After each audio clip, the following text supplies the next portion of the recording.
Indonesia ini setiap ada nabi pasti palsu. Saiki ngaku nabi, rong dino kas tangkep polisi. Duh, masih ingat nggak? Indonesia ini dulu banyak nabi-nabi palsu. Ada nabi namanya Ahmad Musaddiq, guru olahraga.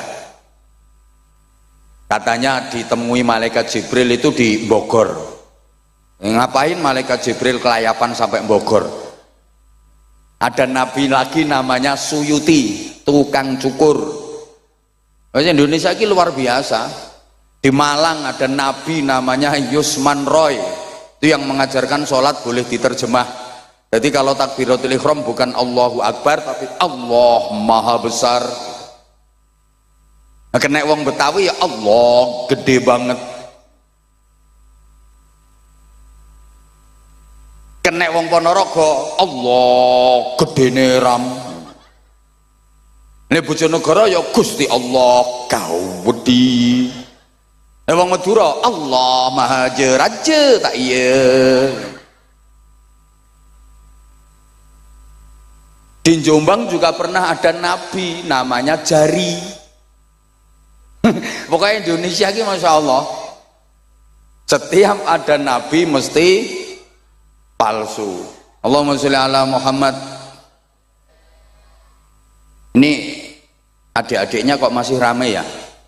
Kalau adik-adik aja rame nggak pantas, apalagi yang kawak-kawak ya. Di pengajian kok misalnya maaf-maaf ngobrol sendiri sama temennya atau main HP, itu rasa-rasanya kok kurang pantas, apalagi di panggung.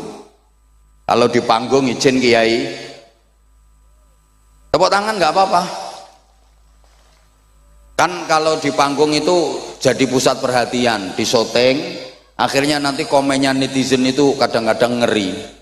Itu di panggung kok main HP sendiri ya. Meskipun nggak mendengarkan, mending ngelamun saja daripada main HP malah nanti dinilai negatif. Bukan karena kita pengen dinilai manusia, enggak, tapi yuk ngerusui majelis pengajian. Betul?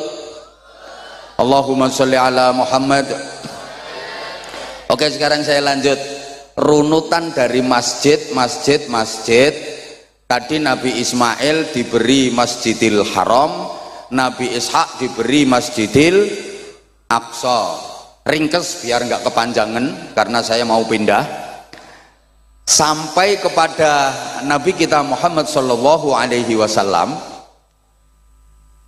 Rasulullah hijrah dari Mekah ke Madinah, sampai perbatasan beliau membangun masjid yang kemudian masjid itu dikenal dengan nama Masjid Quba. Itu adalah masjid yang pertama kali dibangun dalam sejarah Islam. Mudah-mudahan seluruh jamaah yang ikhlas mengikuti majelis mulia malam hari ini bisa ziarah ke Masjid Quba. Salat 2 rakaat di Masjid Quba itu pahalanya sama dengan ibadah umroh. Lah kalau 4 rakaat pahalanya kayak umroh 2 kali. Di mana letaknya? Ya masuk wilayah Madinah. Mudah-mudahan seluruh jamaah ini diizinkan Allah untuk menjalankan ibadah umroh dan berziarah ke makam Rasulullah Shallallahu Alaihi Wasallam. Jadi realistis saja saya kalau mendoakan mudah-mudahan bisa umroh. Untuk mendoakan haji rasa-rasanya berat, bukan karena duit. Syarat haji yang paling berat sekarang itu as-sabru bil antri. Haji dan umroh menjadi rata semua seluruh Indonesia, antriannya 26 tahun. Itu pun sudah sangat lama. Kalau penjenengan sekarang umur 60 tahun baru daftar, nanti berangkatnya umur 87 tahun. Tekan pora umurmu. Nah, nek umroh kan masuk akal. Allahumma sholli ala Muhammad. Nah, Masjid Quba itu masjid yang menjadi kebiasaan Rasulullah untuk bermalam minggu. Jadi Rasulullah itu punya kebiasaan malam mingguan.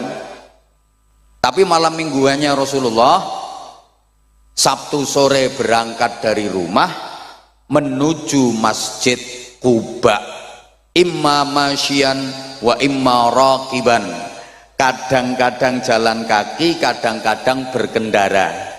Dari rumah Rasulullah sudah wudhu, sampai Masjid Quba nggak batal wudhunya, kemudian sholat di situ. Dan Nabi bersabda, siapa yang berwudhu dari rumah, bersuci dari rumah, kemudian menuju ke Masjid Quba melaksanakan sholat 2 rakaat, maka dapat pahala seperti umroh. Kenapa Rasulullah setiap Sabtu sore menuju Masjid Quba? Beliau tabarrukan dengan turunnya ayat la masjidun ussisa 'alat taqwa. Maka manusia itu nilainya dari takwanya, bukan dari pangkat jabatan kedudukannya, bukan dari kekayaan dan harta bendanya, bukan dari kepandaian dan kepintarannya. Maaf. Maka yang diberi titipan ilmu, kepandaian, kepintaran, jangan pernah disombongkan, karena nilai manusia bukan dari situ. Toh ilmu itu juga milik Allah, hanya titipan. Kalau Allah pengen mencabut ilmu, gampang, diuntir saraf otake sidik wae, cetik langsung lolak-lolak, digawe pikun ilontek ilmune. Betul? Ya Allah, sekarang aja koyok pinter-pinter roh, semua pertanyaan bisa jawab, gak ono yang balik. Ora usah sombong, turu lho wis ora kena dijak takoni. Betul? Demikian pula yang diberi titipan berupa harta, kekayaan, duit akeh, jangan pernah disombongkan. Nilai manusia bukan dari itu. Allah kalau pengen mencabut harta, kekayaan gampang. Sekarang kaya, diwalik grembyang, jatuh kismin. Kismin ki sak ngisore miskin. Nelongso. Ya kalau tadinya miskin jadi kaya, paling-paling kaget. Nah kalau tadinya kaya jadi miskin, stres. Gini apa enggak? Ya Allah, ini didengerin apa enggak ya? Pangkat, jabatan, kedudukan juga titipan Allah, enggak usah disombong-sombongkan. Allah menilai manusia bukan dari di dunia ini kamu pangkatnya apa, jabatannya apa, enggak. Pangkat jabatan ada habisnya kok, pensiun entek, kadang-kadang belum pensiun ada, belum purna aja udah selesai pangkatnya. Betul? Nah, kadang ada dititipi pangkatnya sombongin, nek melakukan degek-degek, kesenggol siti nesu-nesu, jangan macam-macam saudara sama saya. Saudara nggak tahu siapa saya, loh lali jenenge dewe. Padahal pangkatnya opo, wakil RT.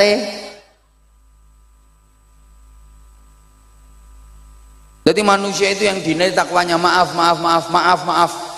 Nek sapi, kayak nilainya teko dagingnya. Semakin akeh dagingnya, semakin gede, semakin lemu, semakin larang. Sing lemu langsung mereng-mereng lu gue. Wih nek sapi. Tapi apakah semua binatang nilainya dari dagingnya, dari lemunya, dari gedenya? Ndak. Nyatane ono kok manuk cilik, ungkil-ungkil, nilainya harganya lebih mahal daripada sapi sing gede. Gini apa mboten? Karena manuk, ene wong ngomong manuk kok diguyu to. Nilainya dari suara. Kalau manuk nilainya dari suara, kalau sapi nilainya dari daging, dari lemunya. Lah kalau manusia nilainya dari apa? Lemunya. Ya kono saingan karo sapi. Dari takwanya. Allahumma sholli ala Muhammad.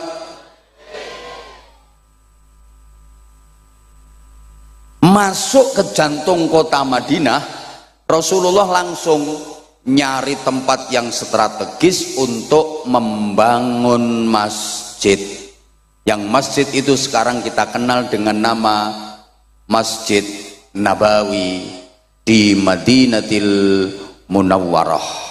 Bapak Ibu para jamaah, setelah selesai membangun masjid, Rasulullah menentukan tempat yang istimewa dengan sabdanya, ma baina baiti wa mimbari raudhatun min riyadil jannah. Tempat antara rumahku sampai dengan mimbarku adalah taman di antara taman-taman surga. Tempat itu sekarang dikenal dengan nama Raudhah, yang menjadi tujuan nomor satu, siapapun yang ziarah ke Madinah, siapapun yang ke Masjid Nabawi, target utama nomor satu mesti pengen ke Raudhah. Yang sekarang untuk bisa masuk Raudhah itu nggak sembarangan, harus antri dan pakai tasreh. Kalau nggak ada tasreh atau izin masuk, nggak bisa masuk. Kenapa tempat itu begitu istimewa? Ya karena Rasulullah saja menyebut itu adalah taman surga. Sholat, zikir, berdoa, iktikaf di situ sama dengan berada di taman surga. Masya Allah, rebutan mereka. Nah, kenapa tempat itu yang dinamakan taman surga?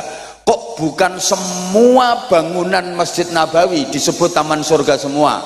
Kok hanya tempat itu yang ukurannya kurang lebih 28 kali 16 meter, kurang lebih, saya sendiri nggak sempat meteri. Kenapa hanya tempat itu yang disebut taman surga? Kok tidak seluruh bangunan masjid disebut taman surga? Karena di tempat itulah Rasulullah mendirikan pondok pesantren. Di tempat itu Rasulullah mengajar sahabat-sahabatnya, mendidik murid-muridnya. Jadi pondok pesantren itu mulai zaman Rasulullah sudah ada. Modelmu kok kaya ora percaya ngono diomongi. Halo?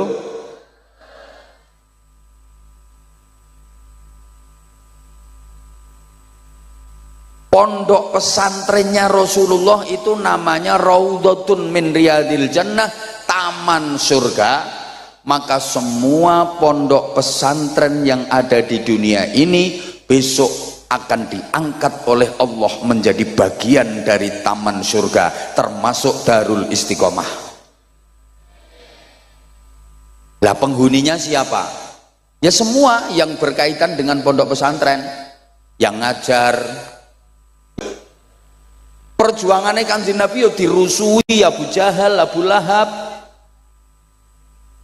Mboten usah kaget, sama lek berjuang terus wonten penghalang, ono aral, ono rintangan, wis niku gandengane. Allahumma sholli ala Muhammad. Nah, Bapak Ibu para jamaah rahimakumullah, santrine Kanjeng Nabi niku nggih kathah saking tebih-tebih.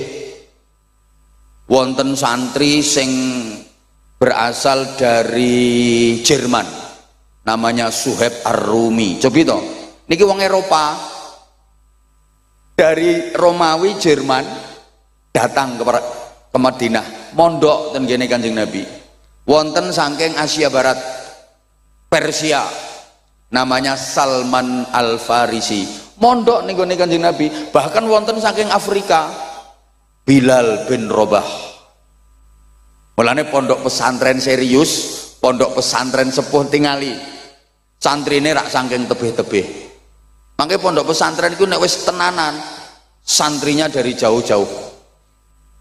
Sampeyan titeni to pondok-pondok pesantren sing wis serius tenanan-tenanan niku, santrine to adoh-adoh. Mulane ngapunten lek santrine lagi ngutek sak RT rong RT ya aja berbangga diri dulu. Niku nembe rodok pondok. Kiai nek serius niku, santrine mesti saking tebih-tebih. Iki ngrungokne ora to wong-wong iki. Saman koyoke ora percaya nek Kanjeng Nabi nggih pondok pesantren. Nggih. Sahabatnya Kanjeng Nabi itu ada yang dikenal sahabat Ansor, ada sahabat Muhajirin. Sahabat Ansor itu yang asli penduduk Madinah.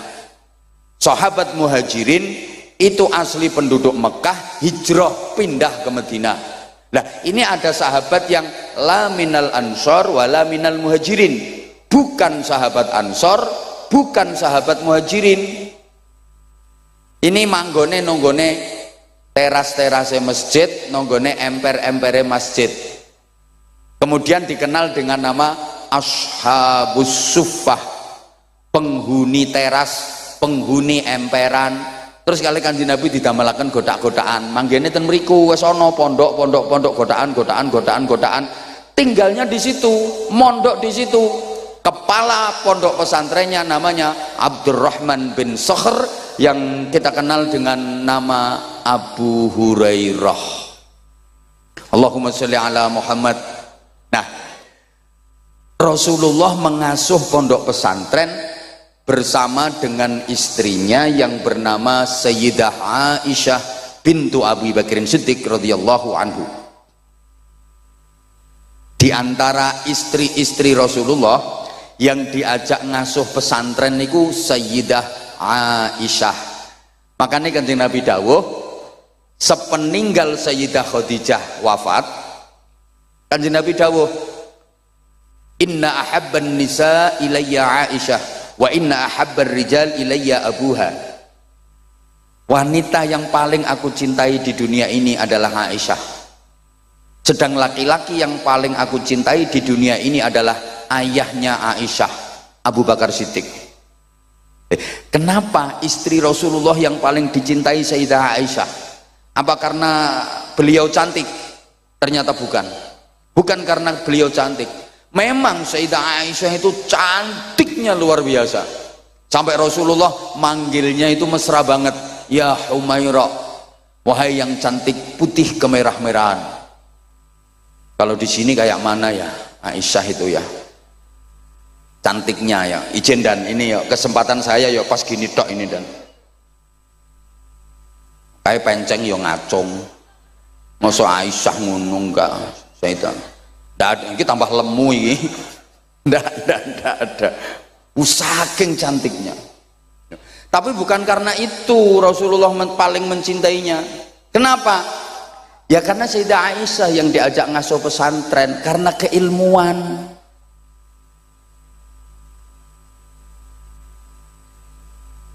Rasulullah mengajar sahabat. Kemudian para sahabat mengajar muridnya, yang generasi muridnya sahabat itu disebut tabi'in. Napa Bu?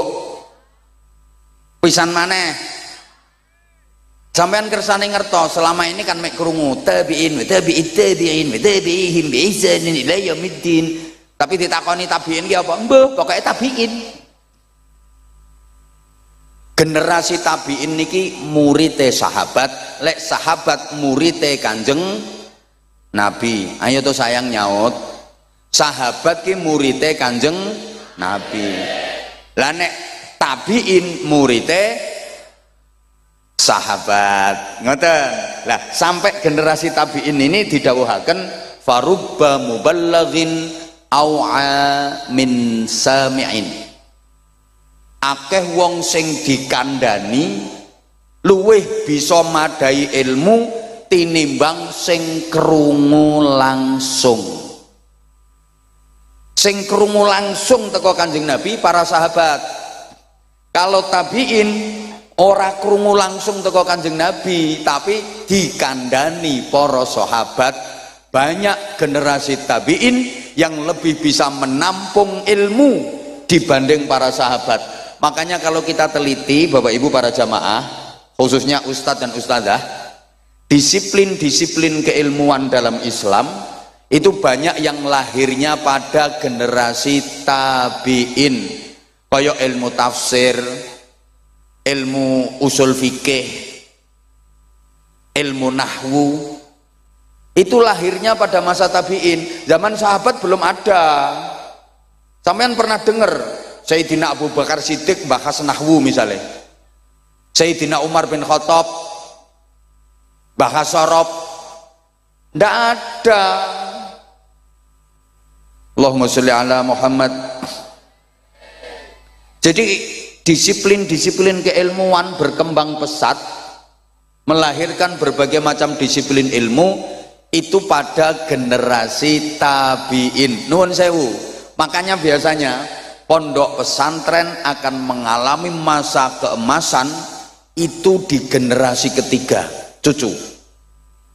Saat ini Darul Istiqomah kan baru generasi kedua. Betul?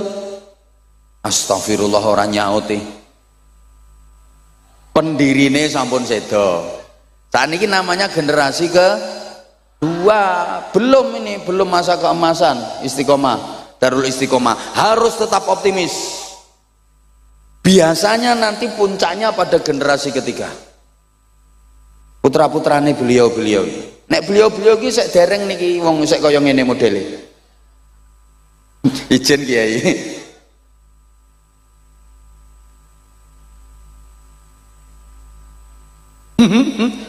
Loh, nggih. Ukurane generasi ketiga. Tapi yang ngono, kalau generasi ketiga ini kok tidak mampu mengembangkan dan tidak dikaderisasi dan regenerasi dengan baik, mengalami masa kehancuran. Nggih, nyuwun sewu radi ngatos-atos para pimpinan dari pondok pesantren. Jadi pertaruhannya nanti pada generasi ketiga. Bahkan banyak yang terjadi perpecahan di pondok-pondok pesantren itu juga pada generasi ketiga. Deh, masuk nih pondok pesantren ono perpecahan. Piye? Kadung rukun nih ora kaya rukune pondok pesantren. Kadung pecohan nih ora kaya pecohane pondok pesantren.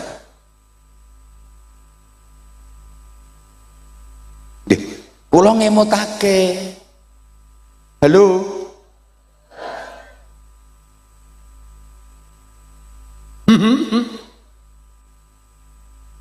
Lho nggih niki pun kathah kejadian pada generasi ketiga pondok pesantren mengalami masa kejayaan, mengalami masa keemasan.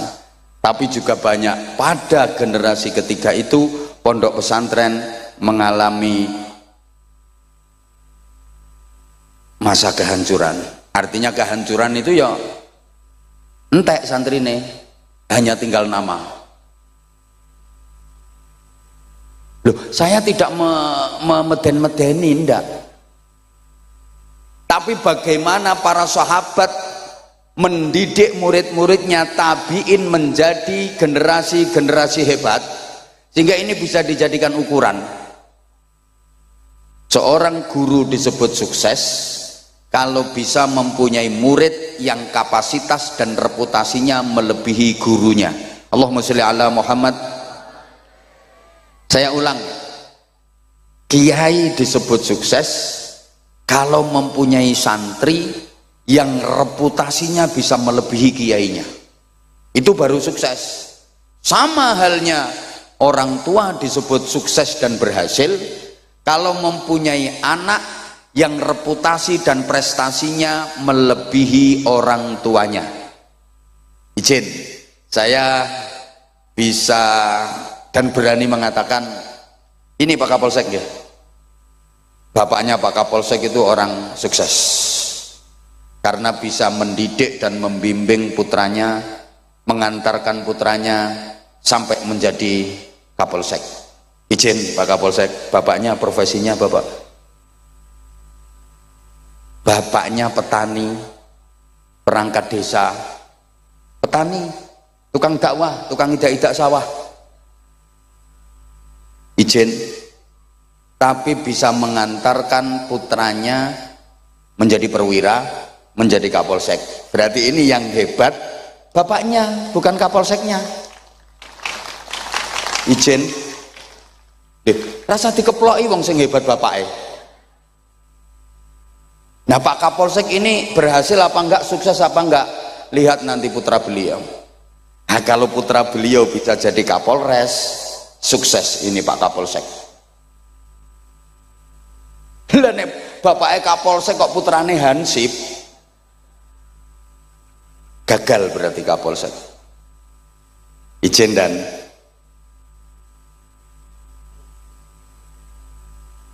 sama Pak Dan Ramil juga begitu. Yang hebat itu bukan Dan Ramilnya, ayah beliau. Mungkin ayah beliau petani, mungkin ayah beliau pedagang, tapi bisa mendidik, mengantarkan menjadi kapten. Putranya menjadi Dan Ramil. Lah Pak Dan Ramilnya sukses apa enggak? Ya lihat nanti putranya Pak Dan Ramil. Kalau putranya nanti bisa jadi dandim, Nah ini sukses berhasil Pak Dan Ramil. Putrane Pak Dan Ramil ketua RT. Ya berarti gagal Pak Dan Ramil. Saya juga mohon izin, saya bukan apa-apa, saya bukan siapa-siapa. Kalaupun disebut berhasil, yang berhasil adalah orang tua saya, guru-guru saya. Yang hebat itu guru-guru saya, kiai-kiai saya. Saya hanya debu, saya bukan apa-apa. Karena kalau tanpa orang tua saya, tanpa mbah-mbah saya, tanpa guru-guru dan kiai-kiai saya bukan apa-apa, saya bukan siapa-siapa. Lah saya ini berhasil apa enggak? Ya nanti anak saya seperti apa? Kalau anak saya bisa melebihi saya, berarti saya berhasil. Lah kalau anak saya nggak bisa melebihi saya, ya berarti saya gagal. Halo? Pondok pesantren ini juga begitu.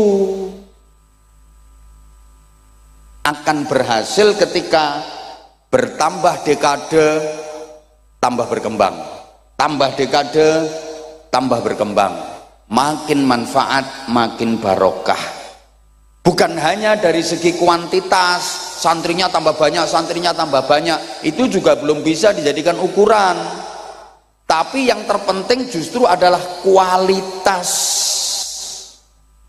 Serius iki bahasane iki. Halo.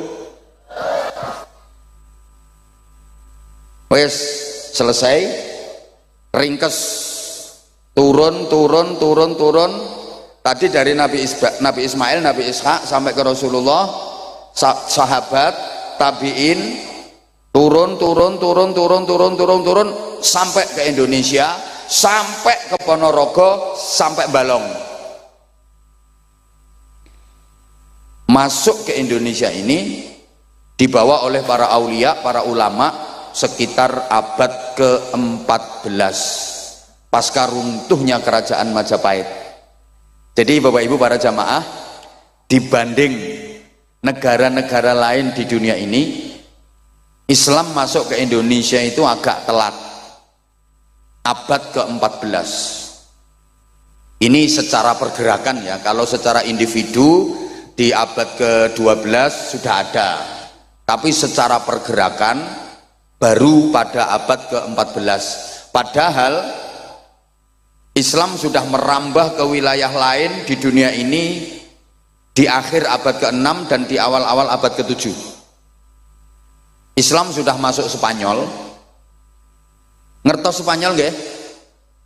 Kidule Siman. Gregeten aku.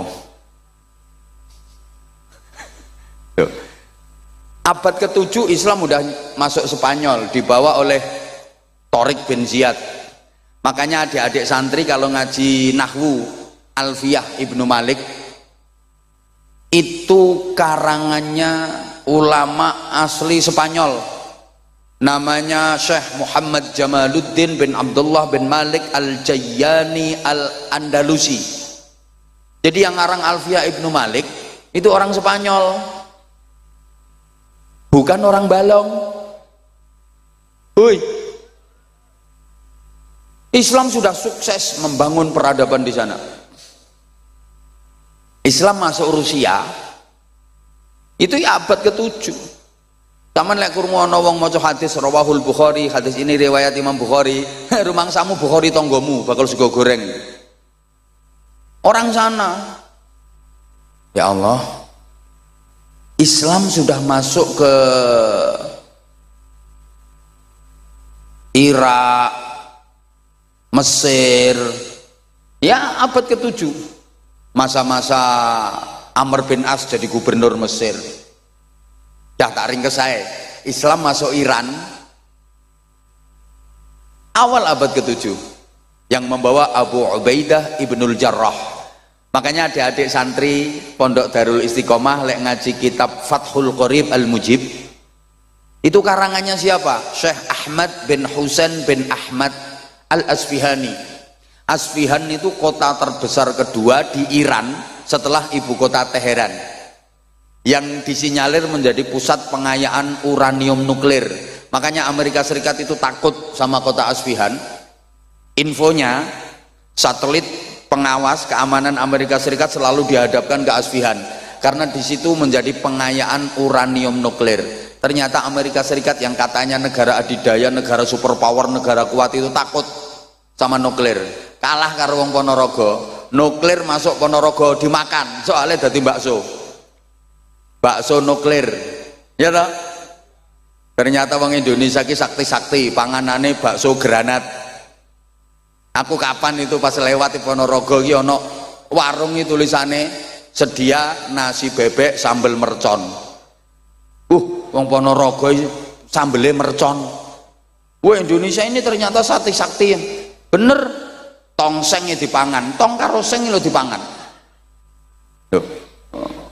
Bocah cilik-cilik, cambalong cilik-cilik doyan molen jajal. Molen ini dipangan karo cah cilik-cilik. Wong ibu-ibu kletis-kletis mangan jajan apa Bu? Kuping gajah jajal. Wah, Indonesia ini sakti-sakti ternyata. Kapal selam ya dimplok. Gulane ae pasir, batu. Mulane lek Amerika kae jarene wis tekan bulan, ala paling ning kono trimo ngencepno gendera. 6 bulan pamer-pamerno. Wong balong nek blonjo ino matahari.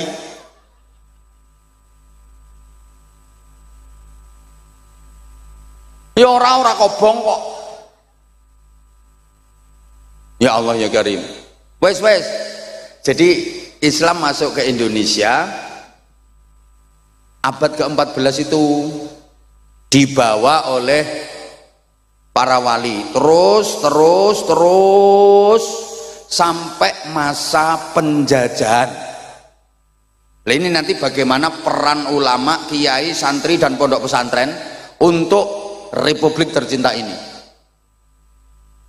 Pada masa penjajahan, mohon izin Pak dan Ramil, Pak Kapolsek, yang menggelorakan semangat patriotisme untuk melawan kolonialisme. Aduh, kakek isme ini jelas bingung. Muga-muga sing tak omongi paham. Soalnya kita sing tak omongi iki wonge ayu-ayu tapi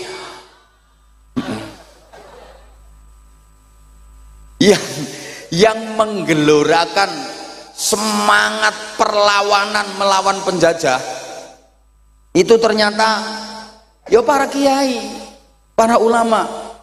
Loh, kenapa kok para kiai, para ulama? Bukan tentara, bukan polisi. Ijen, waktu itu tentara belum lahir, apalagi polisi belum blas. Ijen dan loh, memang iya kok, belum lahir. Masyarakat itu kalau ada urusan apapun larinya ke kiai. Dulu, halo, sampai anaknya masyarakat Indonesia ini kan nggak boleh sekolah sama Belanda. Dan nanti kalau anaknya orang Indonesia ini sekolah, pinter-pinter, wah bahaya, bisa melakukan perlawanan kepada penjajah. Nggak boleh sekolah. Yang boleh ikut sekolah khusus anaknya bangsawan, minimal anaknya bupati. Anaknya bupati ke atas yang ningrat, yang bangsawan saja yang boleh ikut sekolah. Bupati mengisor, anak-anaknya gak oleh melu sekolah. Kayak anaknya camat, anaknya kapolsek, anaknya dan ramil, orang entuk melu sekolah. Lah terus pendidikannya bagaimana? Semua larinya ke pondok pesantren.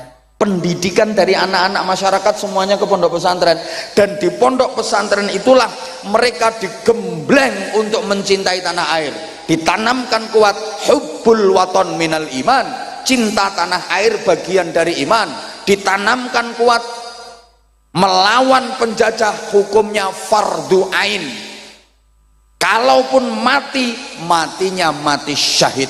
Itu ditanamkan di pondok-pondok pesantren. Mulane masyarakat niku nek karo kiai manut.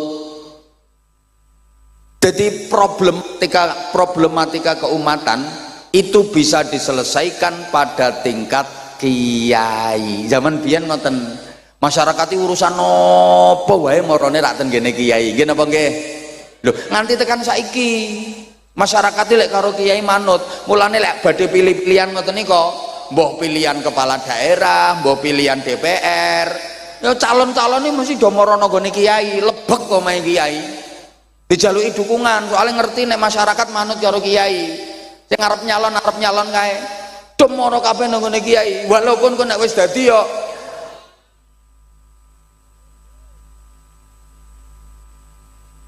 masyarakat ngoten kok. Anak nakal ya moro kiai. Yai nyuwun berkah, anak kula nakal yai. Nyuwun berkah, kene didongani karo kiai. Alhamdulillah waras nakale. No. Yai bojo kula meteng tuwa, pun 11 wulan kok dereng lahir-lahir to yai. Moro kiai njaluk suwuk pendobolan. Terima dikai ngombe banyu kon ngombe karo gebyurne wetenge bojomu ya procot lahir kok ngono. Yai utang kula kathah yai, dek niki wayahe ditagih, kula nyuwun tulung kersane mboten ditagih, kersane sing kula utangi niku mboten nagih. Wis iki wacake ayat kursi mangke lek pas mandalladzi yashfa'u indahu wiwaca sing dawa baru illa biidznih. Kae kok metenteng kae ketoke utange akeh arep praktek kae.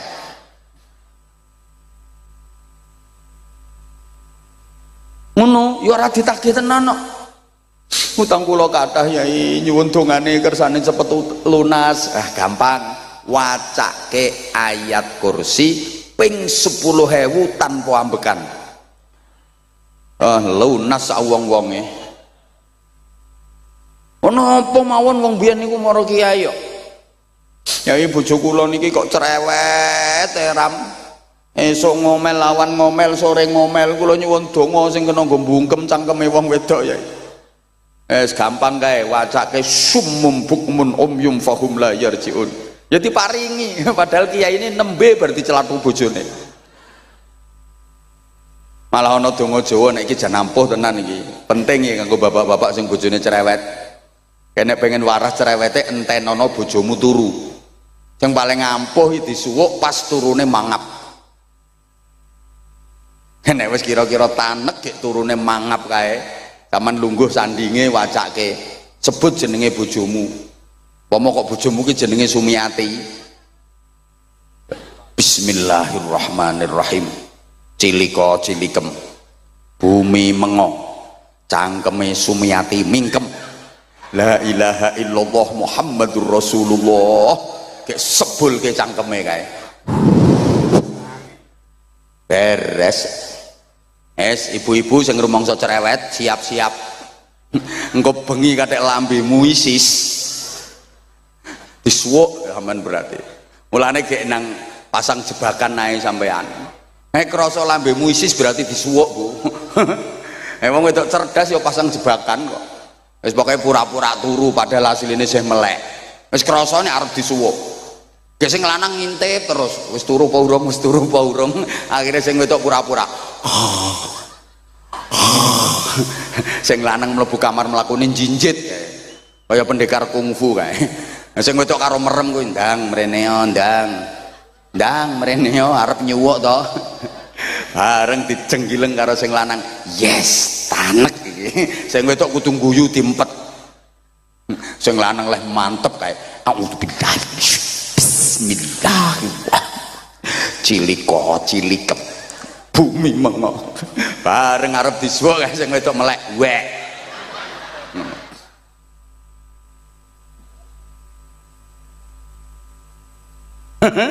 Lho, biyen ngono kok. Apa-apa maro kiai biyen. Makanya kiai itu menjadi solusi dari semua problem keumatan sehingga bisa menggerakkan masyarakat untuk melakukan perlawanan melawan penjajahan. Allahumma sholli ala Muhammad. Nah wis. Terus orang melu nyumbang ra usah cerewet. Membuat wis tau wis rungokke. Membuat mbuh ra direken kok. Pergerakan di Indonesia ini simbolnya dua. Satu masjid, Dua, pondok pesantren. Nggih itibae datang Kanjeng Nabi Muhammad sallallahu alaihi wasallam. Nggih tiru Kanjeng Nabi. Makanya rata-rata pondok pesantren niku mbah masjid, mbah musala, mbah aula agung, kuwi mesti wis. Biasanya tata letake kaya ngono kuwi. Terus ana godaan kamar-kamare santri. Yes, muga-muga paham. Kae nek cara pewayangan kae, gunungan kuwi simbol masjid. Nggo ngumbah, nggo resik-resik, nggo ndidik, nggo gembleng. Nah, sebelah kiwa Kurawa. Kae sing bala Kurawa kae mesti ditata nang gone sebelah kiwa ning gunungan. Ana dalang leh nata Kurawa kok derek nang gone tengen kuwi dalang bingung. Mesti manggone nang kiwa. Lah Pandhawa manggone nang tengen. Kurawa ki simbol angkor. Niku nggo gembleng generasi-generasi hebat. Nun sewu adik-adik santri, sama ning pondok ki ora kudu dadi kiai, ora kudu dadi bunyai. Jadi apapun yang penting manfaat, yang penting barokah. Mergo pondok niku nggone barokah. Maaf, santri pondok kuwi aja diremehke. Senajan ketoke morot modal dan rata-rata tau gudiken. Ketoke sarungan klumbrak-klumbruk, rang romesi. Iki saiki ketok ganteng-gantengan perkara enek acara. Nah, coba lek pas bendinane kae. Rang romesi. Tapi jangan diremehkan. Kenapa? Soale ilmune santri niku sanate nyambung ngantos Kanjeng Nabi. Ilmune santri no pondok niku tetesan ilmune Kanjeng Nabi, aja diremehke. Duh ki waktune sayangnya ora cukup iki. Lah saiki sing disebut ulama ki sing piye? Soalnya pondok ki nggon gemblengane. Ada beberapa kriteria, diantaranya satu, rijalul ummah. Bareng.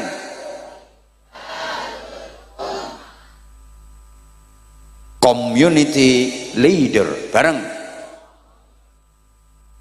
Kok community lemper. Mimpin masyarakat.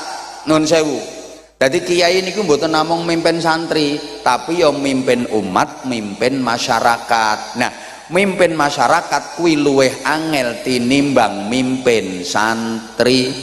Nek mimpin santri gampang. Santri pondok pesantren walaupun jumlahnya ribuan bahkan puluhan ribu mesti manut kalih kiyaine merentah ngetan puluhan ribu santri ngetan kabeh. Kiyaine merentah ngalor ribuan santri ngalor kabeh. Ora ana sing wani bantah karena di pesantren itu ada lembaga tertinggi yang paling ditakuti oleh semua santri, namanya Departemen Kualat. Mulane tempat pendidikan akhlak, pendidikan karakter ini nggone pondok pesantren. Ngomong santri iki gampang kok. Tapi ngomong masyarakat, mimpin masyarakat angel. Jangankan ribuan, sepurane mimpin wong desa napa niki desane? Mimpin wong Sumberjo 10 iki lho angele ra karuan, apa meneh wayah pilkada kae. Karo kiyaine dijak, "Sok, pilihan milih calon kae ya."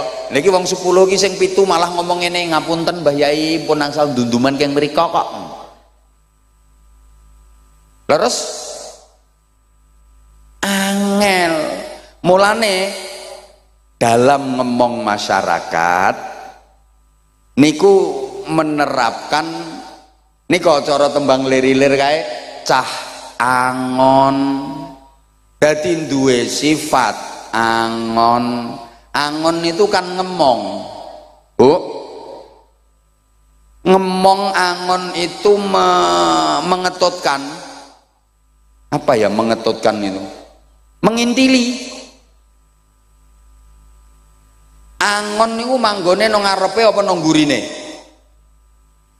Wong angon iki nang ngarepe sing dingon apa nang mburine? Ten mburine mengetutkan kaya angon wedhus, endi wedhuse mau ya? Angon wedhus iki mesti manggone nang mburine wedhus. Nek wedhuse mlakune wis bener apik jarke tutke wae. Lah engko lek bandang-bandang baru baru ditariki ngono kuwi. Lah nek manggone nang ngarepe wedhus ora angon kuwi blantik. Gelem ora gelem wedhus ditarik diseret kae nganti melet-melet kae tekek gulune ora peduli. Mulane sampean lek milih pemimpin kuwi milih pemimpin sing iso angon, aja pemimpin blantik. Iso ketekek gulumu melet-melet. Allahumma sholli ala Muhammad. Saged dipahami nggih? Halo. Mergo angon, maka teori yang dipakai itu ngetutno senengane masyarakat kuwi apa. Ora langsung diberantas habis. Senengane masyarakat kuwi apa? Lah engko disisipi nilai-nilai Islam. Masyarakat kok senengane kesenian. Oke, dakwahnya lewat kesenian, diselingi disisipi nilai-nilai agama. Wong Ponorogo senengane reog, dakwah Islam lewat media reog. Senengane wayang, mendakwahkan agama melalui media wayang. Angko lakon pewayangane disisipi nilai-nilai agama. Senengane gending-gending, tembang-tembang, ciptakan gending-gending yang di situ kalimat-kalimatnya mengandung filosofi agama. Mulane ono gending-gending gereh, cublek-cublek, gundul-gundul, sluku-sluku, turi-turi. Lah kuwi nah iki saiki pangapunten sanget wonten permintaan rumiyin saking panitia untuk mengedarkan kotak amal diberi waktu untuk pesantren. Ini masuk bagian dari jariah Bapak Ibu. Kesempatan jenengan arep bangun pondok pesantren dhewe ora iso, ora potongan, wong dirimu tidak patek gablek dhuwit. Tapi lek bareng-bareng ngeten iki, Masya Allah, jenengan mangke saged pikantuk ganjaran kolektif. Alhamdulillah. Ayo ki grup sholawat 1-2 lagu sambil ngiringi santri-santri untuk mengedarkan kotak amal kangge pondok pesantren. Nggih, monggo Bapak Ibu disiapkan infak terbaiknya. Nanti saya lanjut ngajinya, dan kalau masih ada waktu mudah-mudahan bisa bagi-bagi sarung cap. ayo monggo. Allahumma sholli ala Muhammad.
sholli ala Muhammad.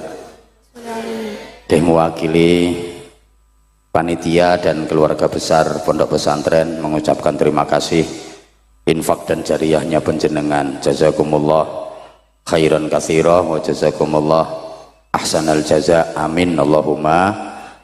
Saya lanjut dulu karena community leader, emotional quotient, alah ngomong apa iki, makanya berhasil kalau penjenengan jeli gaya penyebaran Islam yang dilakukan oleh para wali jauh lebih sukses dibanding dengan penjajah. Penjajah di Indonesia ini kan bukan hanya menjajah ekonomi, tapi juga menjajah akidah. Mereka juga menyebarkan agama, tapi agama yang ditawarkan oleh penjajah tidak laku. Yang sukses besar adalah Islam yang diperjuangkan oleh para aulia dan para ulama. Soalnya gayane ngetutke kuwi. Kadang-kadang leh mulang ini ku sederhana. Nun sewu cobi. Kanjeng Sunan Derajat iki ndawuhi masyarakat mosok kok arep kalah karo kodhok. Wong kodhok iki nek diparingi nikmat kae padha ngaji kok. Napa nggih to Kanjeng Sunan? Lho rungokke to lek rampung diparingi nikmat rupa banyu udan kae, kodhok-kodhok do ngaji kae. Dirungokke lah kok tenan. La in syakartum la azidannakum wala in kafar. Nah, kodhoke ngalah rene. Inna azabila syadid kaya. Kowe sing rapati iso ngaji ya mung maca qul huwallahu ahad, qul huwallahu ahad, qul huwallahu ahad, qul huwaile. Apa maneh sing bodho kae mung maca qul in kuntum, qul in kuntum, qul in kuntum. Tiru tawon jere Kanjeng Sunan Giri. Maksudnya pripun Mbah Yai? Lha tawon ki uripe nggo zikir nyang Gusti Allah. Napa nggih? Lek tawon mabur kae suarane rumangsamu rak meng gembrembeng kae zikir kae tawon kae Allah Allah Allah Allah Allah Allah Allah Allah Allah Allah Allah Allah nyebut asmane Allah kae Allah Allah Allah Allah Allah. Yen ora percaya cekel siji tempelke kupingmu. Rungokke engko ora Allah ora ngono. Lha wong bebek ki maca tasbih terus kok. Wong-wong iki krungune rak wis sejatine subhanallah subhanallah subhanallah. Ra ngandel ya wis syukur aja kalah karo sapi. Sapi ki rampung dikeki mangan rampung dikeki ngombe kae do maca hamdalah kae alhamdulillah. Apa persis? Matur suwun nggih, matur suwun. Matur suwun, matur suwun. Nggih, nggih. Ilate wong Jawa niku angel dikon ngunekke Arab. Lapangan ombo ki nggone wong sing macem-macem, nggone wong werna-werna. Lah macem-macem werna-werna kuwi bahasa Arabe al-laun. Al-laun, al-laun ki maknane macem, al-laun maknane macem. Dadi macem-macem berarti bahasa Arabe al-laun, al-laun. Ilat Ponorogo arep ngonekke al-laun, al-laun kangelan alun. Arep ngomong syahadatain repot sekaten. Kalimah syahadah angel, kalimah sodo syamir khairan fatrukil bago repot semar gareng petro.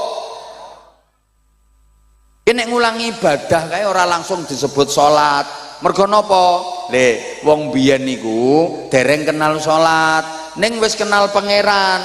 Ibadahe piye? Manembah Sang Hyang. Nek ngarani ki manembah Sang Hyang, mula kae urung diarani salat, diarani sembah yang leh manembah manggone ndi sanggar pamujan, mula kae ora disebut musala ning disebut langgar. Cerdase wong biyen. Kene arep mlebu desa ki mesti ana gapurane kae. Lho gapura ki supaya warga desa kuwi guyub rukun jadi pemaaf bukan pendendam. Wong gapura ki asline bahasa Arab ghafura, pemaaf. Nah ilate sampean arep ngomong ghafura metot-metot angel gapura. understand? Paham karepmu ora paham karepmu. Nomor loro ditiroke Rijaluddin bareng, spiritual leader bareng. Kok isinya serwal melungker gitu ya. Jadi harus mempunyai daya spirit, kekuatan spirit. Nuwun sewu Kiai Nahuri, Kiai Zainal Arifin, Kiai Muhammad Ghufron, nuwun sewu panjenengan yen nerusake amanah saking muassis pendiri, neruske pondok, neruske mulang niku gampang. Neruske dari segi keilmuan niku gampang. Sing angel itu bagaimana mewarisi istiqomahnya, mewarisi perjuangannya, mewarisi kesabarannya, mewarisi zuhudnya, mewarisi wirainya, mewarisi ikhlasnya. Itu sing angel. Kalau hanya mewarisi keilmuan, transfers of knowledge gampang. Saiki pengen pinter gampang kok. Gampang, orang angel mau saiki pengen pinter. Kitab pirang-pirang, Fathul WhatsApp, Raudatul Facebook, Kifayatul Instagram, Nihayatul TikTok. Bahkan ada ilmu yang mencakup semua disiplin ilmu, namanya ilmu Googleologi. Kalau hanya sekedar pengen pinter, nuwun sewu, budal mondok, nonggone pondok sing tenanan, orang usah suwe-suwe, 7 tahun ngono, mesti iso maca kitab, insya Allah ngalim wisan. Kalau hanya sekedar berilmu, wis to budal nonggone pondok, pondok sing tenanan, ora pondok-pondokan. Kayak ngaji sing tenanan 7 tahun, insya Allah wis ngalim zaman, iso ngaji wisan. Kalau hanya sekedar berilmu, tapi mboten cukup niku. Harus ada sesuatu yang bisa melahirkan al hikmah wal barokah bareng al wal sepisan maneh al wal. Nah itu adanya di pondok pesantren, dan itu kekuatan dan daya spirit. Mulane nuwun sewu kiai mbiyen niku nek mulang dibanding karo guru-guru saiki kalah, dibanding karo dosen-dosen apa maneh sing wis S3, S4, S7, S14. Oh kiai-kiai mbiyen kalah. Kiai mbiyen niku mboten enten sing gadah gelar akademis.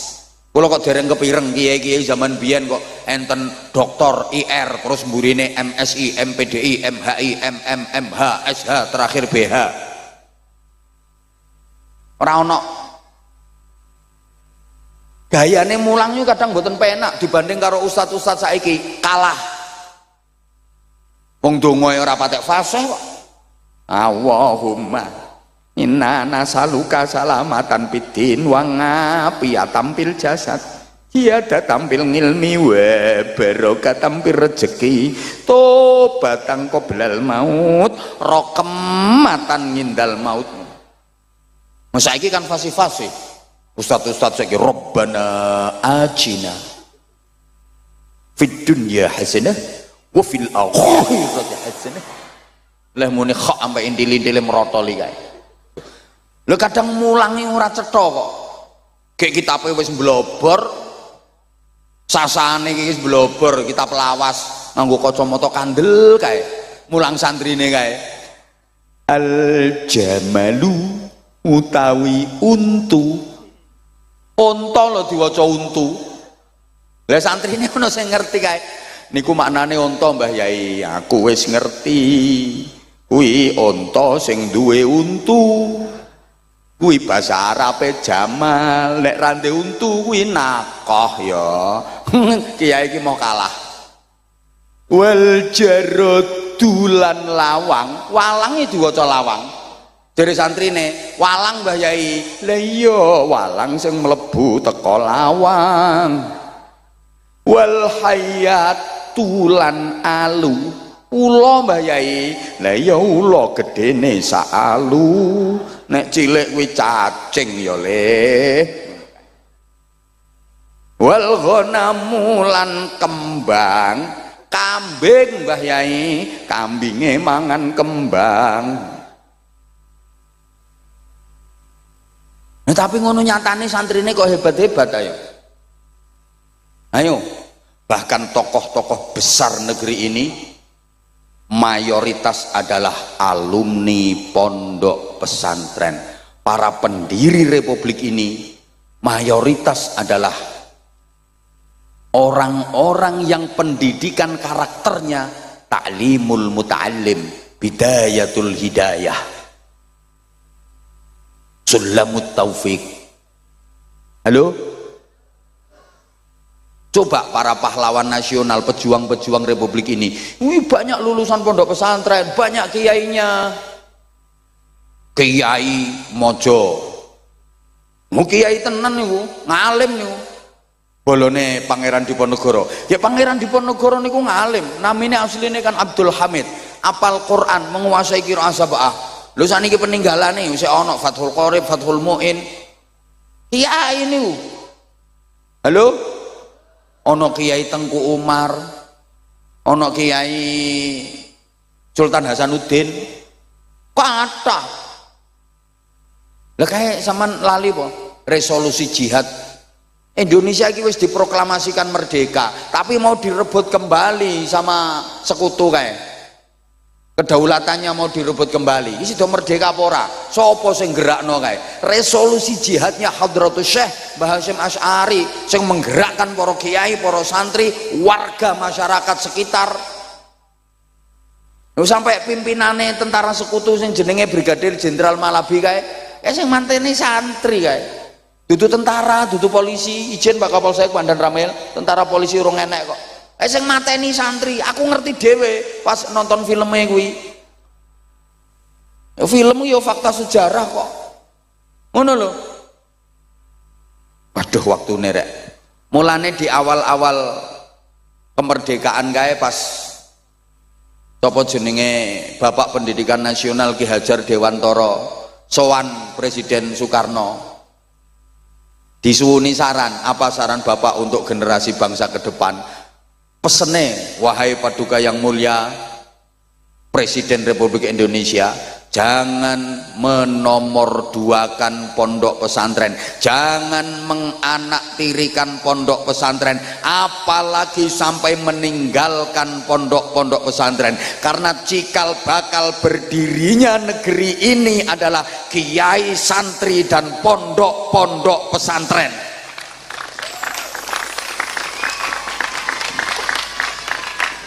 Pondok pesantren melahirkan kemerdekaan, kemerdekaan baru melahirkan sekolahan sampai perguruan tinggi. Maka nenek diurut sekolahan, perguruan tinggi, putune pondok pesantren.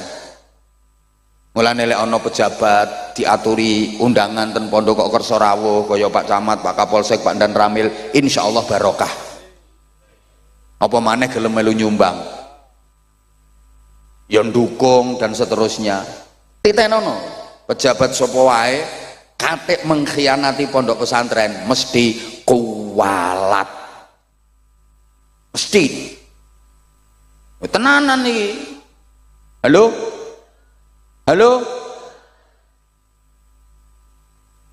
jadi ternyata pendidikan asli Indonesia yang sampai sekarang masih lestari ya pondok-pondok pesantren. Maka mudah-mudahan keberadaan Darul Istiqomah ini benar-benar bisa sesuai dengan namanya, istiqomah ila yaumil qiyamah, terus makin syiar, makin berkembang, mampu melahirkan generasi-generasi yang solihin, solihat, yang manfaat untuk masyarakat, manfaat pula untuk negara kesatuan Republik Indonesia yang kita cintai bersama.